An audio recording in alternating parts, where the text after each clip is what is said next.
I got rid of Tanya, for now at least. Then I got pulled into Justin's dinner, which felt off. The next day, Scarface and his men threatened Pete's life. I used information to scare them off, learning many others want Pete dead. Pete tried to tell Justin a secret, but was stopped. At Justin's, Tina York blocked me, lying to Justin. Why is Pete targeted? What secret is he hiding? And how can I reach him past Tina?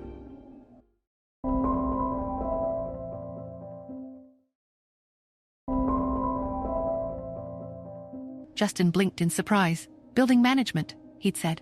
They did come every year, but always in the evening. A wave of restless irritability washed over him, and he stood abruptly, staring at the door with frosty displeasure. Chester, glued to his phone, asked, "Are you waiting for someone, Justin?" "No, I'm not," he replied automatically, his gaze fixed on the door.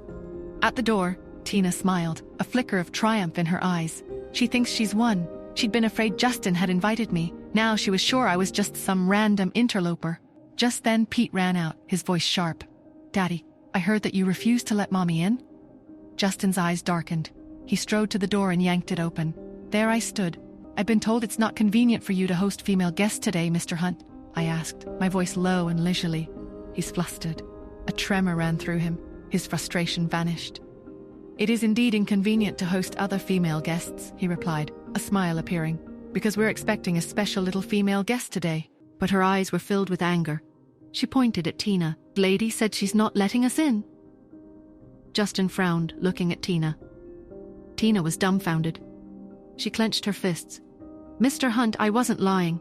You said it was inconvenient to host female guests." I misunderstood. "As for the building management staff..." She looked at me, sighed, and said, "Mr. Hunt hates women showing up without his consent. I was afraid he'd get mad. So a white lie. He invited you. I hope you understand." Convincing. She was good. Too good. A long, manipulative speech sounding like the truth. I rolled my eyes. "Am I supposed to thank you then?" "No, it's fine," she smiled. "I made a mistake." Fortunately, there were no misunderstandings. Cherry and I entered the villa. Tina followed. Inside, I spotted the birthday card. "Is this the birthday card your son made for you?" Pete stared at Cherry's makeup, then at the card, then at Justin. Justin gave him a look. "Yes." Pete shrugged. I looked at the card, my heart swelling. Cherry and Pete played together for a bit. After dinner, Cherry gave Justin her present. Then I took her home. I didn't say anything to Justin about the attack. I was too scared. What if he took Pete and hid him? I wouldn't be able to find him. I just couldn't risk it. Pete finally picked up the birthday card, handed it to Justin, and commented disdainfully, "Daddy, your handwriting is ugly." Justin pursed his lips.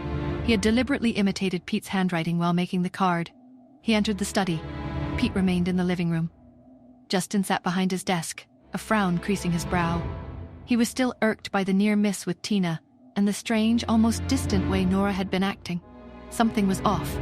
Suddenly his phone rang. He glanced at the screen. Unknown number. He hesitated, then answered. "Justin Hunt," he said, his voice clipped. "Mr. Hunt," a low, gravelly voice replied.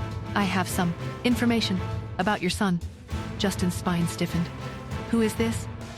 "That's not important," the voice continued, a hint of amusement in its tone. "What is important is that your son is in danger. Grave danger." "What are you talking about?" Justin demanded, his voice rising. "There are parties who wish him harm," the voice said, drawing out the words. "Very powerful parties. They have resources, connections, and they won't stop until they get what they want." Justin's heart pounded in his chest. "What do they want?" "They want him gone," the voice said bluntly, "and they're willing to pay a great deal to make it happen." A cold dread washed over Justin. He thought of Pete, his son, his only son. "Why are you telling me this?" he asked, his voice barely a whisper. "Because," the voice replied, a hint of something unreadable in its tone. "I believe you deserve to know. And because I might be able to help." "Help?" Justin echoed, his mind reeling. "Yes," the voice said, "but it will come at a price. A price you might not be willing to pay." The line went dead. Justin stared at the phone, his hand trembling. Pete, he was in danger, real danger. He stood abruptly, his mind racing. He had to protect him. He had to find out who these people were, what they wanted.